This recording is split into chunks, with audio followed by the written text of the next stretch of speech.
દાખલા નંબર 26 સરખી રીતે ચીપેલા 52 પત્તાની થોકડીમાંથી એક પત્તું ખેંચવામાં આવે છે।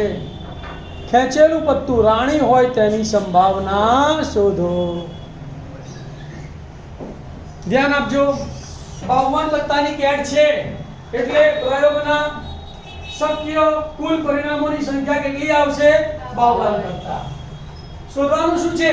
ખેંચેલું પત્તું રાણી હોય તેની સંભાવના। રાણી કેટલી હોય? 4। જવાબ ખબર પડી ગઈ, 4/52, 13 ચોક 52 એટલે 1/13। લખવાનું કેવી રીતે? ધારી લેવાનું। ધારો કે નહીં સર લખવાનું, ઘટના એ બરાબર ખેંચેલું પત્તું રાણી હોય ને બદલે શું લખવાનું છે?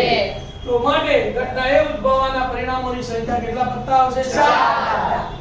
હવે સૂત્ર લખી કાઢો, P of A બરાબર ઘટના એ ઉદ્ભવવાના પરિણામોની સંખ્યા છેદમાં પ્રયોગના શક્ય કુલ પરિણામોની સંખ્યા માટે P of A બરાબર 4/52। 4 એકા 4 એટલે અંશમાં 1 અને 13 ચોક 52, તો માટે P of A બરાબર 1/3। વિદ્યાર્થી મિત્રો, અહીં આપણો સેક્શન બી પૂરો થાય છે।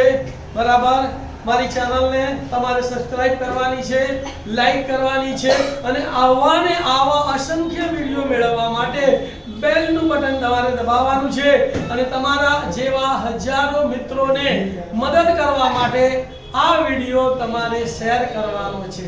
Thank you. ઓમ નમઃ શિવાય।